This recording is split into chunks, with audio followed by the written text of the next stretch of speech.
of the INSS, led by Sir Frank Lowy, the chairman of the International Board of Trustees, Mr. John Jacobson, chairman of the Israeli Board of Trustees of the INSS, Mr. Pini Cohen, members of the Israeli and International Board, distinguished guests from Israel and from the world, members of the board of the management of the INSS, dear scholars, ladies and gentlemen, good morning.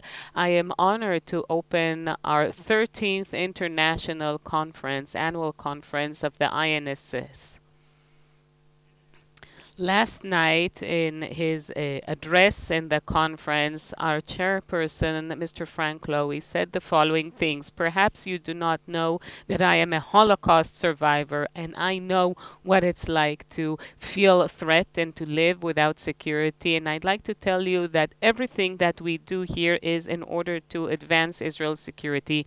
And as a Jew and as an Israeli citizen, that's the most important thing for me. Frank, that for the second time in his life has the status of a new ole, a new immigrant, was being quite modest. He forgot to mention that besides the fact that he is a Holocaust survivor, he also fought in the War of Independence. How many people sitting in this hall could say that they were here in Israel when Ben Gurion declared the state of Israel and who fought for its independence back in 1948? We are very proud and grateful for Frank's initiative in the previous decade to reestablish the Institute in its current format in the way in which he leads and guides all of us. The INSS is an institute of research and thought. It is policy oriented. The only compass that we see is the safe and moral existence and the success of the State of Israel. When the State of Israel is constantly preoccupied with recurrent election campaigns, when the political system is preoccupied with the question to Bibi or not to Bibi, when all the planning systems, the decision making echelons have all been weakened and have become politically biased, when the entire strategic endeavor is all geared towards the 8 o'clock news, we refuse to succumb to the spirit of the times and to the instant and Twitter culture. We are constantly making sure that we come up with recommendations for policy that are based on creative, multidisciplinary research that sheds light on blind spots and offers solutions both within the box and outside of it. In the era we live in, innovation is an important measure for research work, and we invest a lot of input into that. This past year, we have opened research programs that focus on AI and national security and democracy in the era of fake news and post-truth.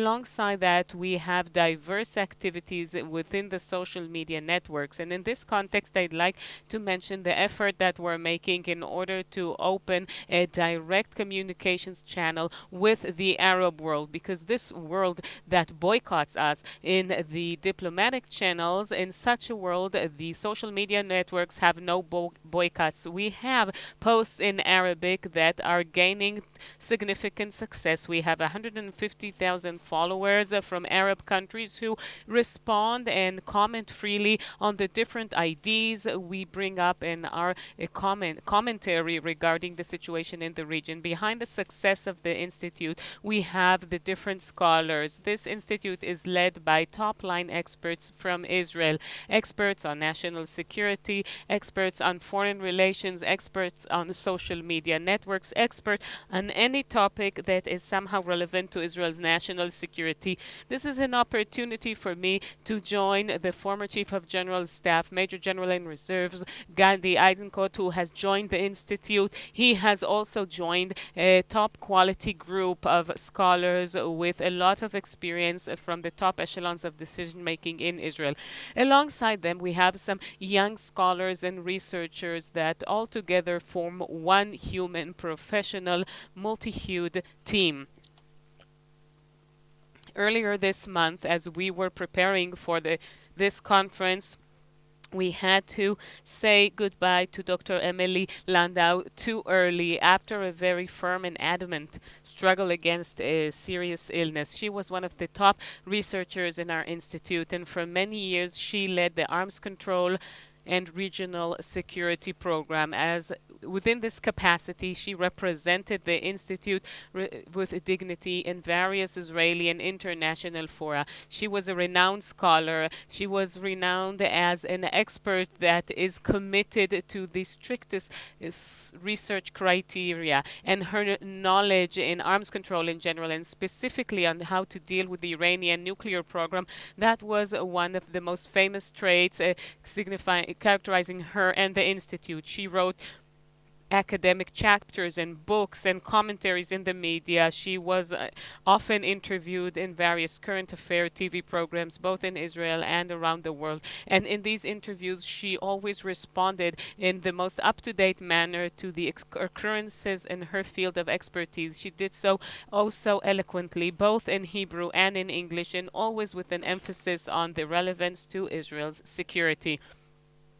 Emily was a member of our institute for over 30 years. She left behind her a lot of written materials which we will always have, and it will serve as the foundation of our leading publications. She left behind her friends and colleagues who miss her dearly and feel so much pain for her loss. And now I would like to briefly introduce what we are going to do here over the next 2 days. The world around us has changed, and today we can say that this is a world that is perplexed.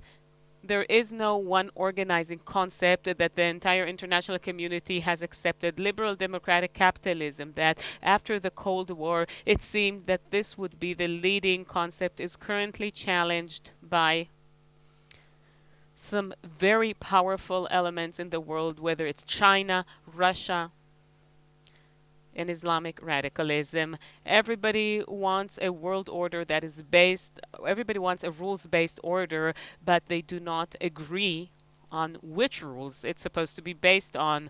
The world is watching these accelerated technological changes, and Thomas Friedman will elaborate on that later. We see how AI is being developed, as well as the Internet of Things, quantum computers, G5. And it is very difficult for us to both understand and internalize the pace in which these subjects are developing, and especially their impact on our lives in general and on national security specifically. As I participate in different international fora, I can tell you that one of the main concerns of the world today is not nuclear weapons and not even conventional weapons. What truly concerns the very best experts on national security and global order. These are topics that in the past were considered soft issues, not as important. Global warming, immigration waves, populism, the expansion of or the growing gaps between the rich and the poor. This is what the world is preoccupied with. But here in our small country in Israel, problems of existence and security are still what lead the public discourse, and rightfully so. This is the most important element in our political and defense activities. I guess that even 75 years after the liberation of Auschwitz, the extermination camp, we cannot afford to forget for 1 minute that we are the only nation in the world that has been exterminated in a way that was based on scientific principles, industrially, and based on an insane race doctrine. And yet, as Israel enters 2020, it does so as a strong and powerful country with military might, political clout, with very impressive technological and economic power. Yet at the same time, Israel finds it difficult to translate its power into strategic influence. Israel finds it difficult to achieve the goals of national security, and first and foremost, getting rid of all the threats surrounding her, establishing peace, creating alliances, and bringing to an end of conflicts. And all that is due to the limited benefits of various military campaigns. Military campaigns have a very high cost, both economic and social cost. Israeli society is highly sensitive to losses and fatalities. And when Israel, and even as it diagnoses the challenge very well, Israel, it finds it difficult to formulate the most efficient strategy to grapple with it, because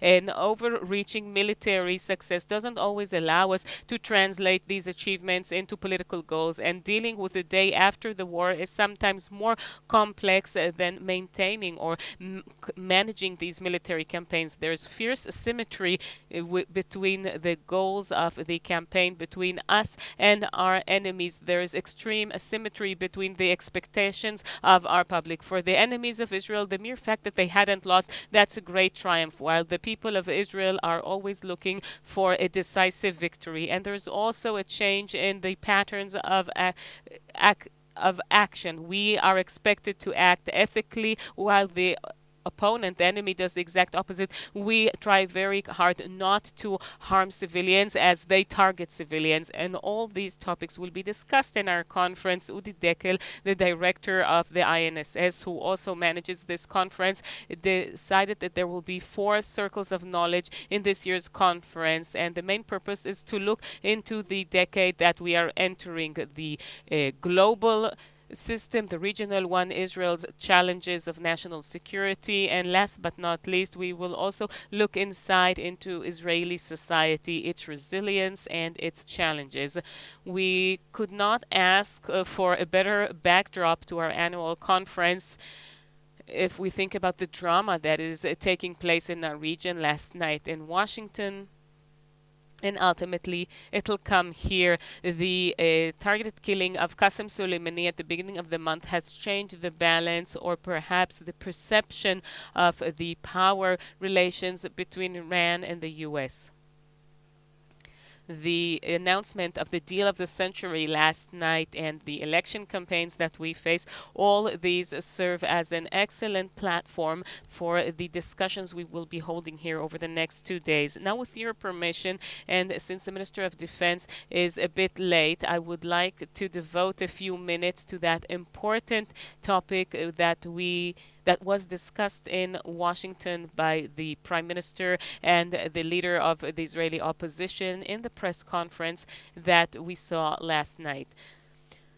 Often we talked about historic events or historic moments, but these events or moments are not always historic. But perhaps this week has the potential to indeed become a historic week. The peace program that was announced by Trump yesterday, it has the potential to change the situation in the Middle East and the international positioning of Israel. Its long-term impact on the Israeli-Palestinian conflict could be significant, but it could also not be significant. And also regarding the relations between Israel and the Arab world around it, these relations could also receive a dramatic change.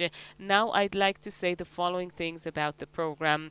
As Israelis, we are grateful to the President Donald Trump. Recognition of the fact that Jerusalem is the capital of Israel eternally, that has historic value. Recognition that the Jordan Valley is the eastern border of Israel has tremendous value to Israel's national security. Recognizing that the big settlement blocks will remain under Israeli sovereignty does justice with an important Zionist endeavor and Zionism in general. His peace plan is more than any peace plan that has ever been submitted to the table and then transferred to the shelf. It is an extremely valuable gift. Its attitude towards the reality we live in is realistic, creative, and bold. And yet, it is not perfect. And we must look at this complex reality in a very sober way, and we must ask ourselves, where are we going? From this point onwards, this program will not bring peace. The side that it was supposed to make peace with was not a party to the program, was not involved in the problem. It rejects it, it denounces it, it refuses to participate in the process. The program, not only that it is not a peace that will be arriving over the next few months. It is also unclear if it is even a basis for a peace process. Therefore, after having said that this was a very good plan for Israel, I would also like to say that it is not a peace plan, and I'm not even sure that it's part of a peace process. We must ask ourselves, what do we wish to do with this historic gift we received? How are we going to take advantage of it in the most appropriate way so that it does have some potential to establish a program, a peace program with our neighbors and over the long term? I can see three scenarios that will start already over this weekend, three ways. The first one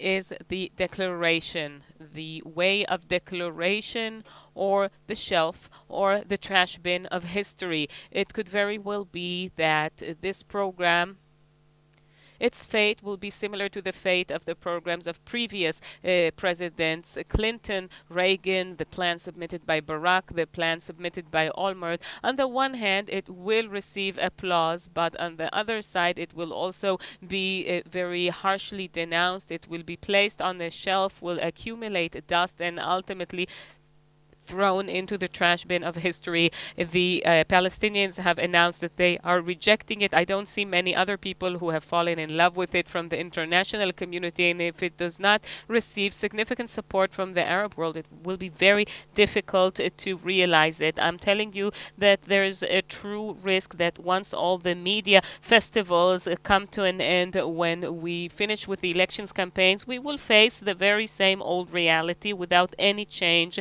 and with all the problems. That's one scenario. Another scenario that seemed more realistic last night was that of annexation, the annexation scenario. The prime minister is before an election that is fateful for him. There's a lot of pressure exerted on him by the Israeli right, and it could very well be that Mr. Netanyahu will choose to take away or to copy the parts that he likes from Trump's program and ignore the parts he doesn't like. Ladies and gentlemen, we need to look at this program as one complex, and there are certain things there that the prime minister doesn't like, and definitely the people who are further to his right don't like, because it contains a Palestinian state, a capital in Jerusalem, neighborhoods. There is a transfer of territories from Israel pre-67 to the Palestinian Authority, and I believe that the Palestinian refusal will serve as an excuse for taking various one-sided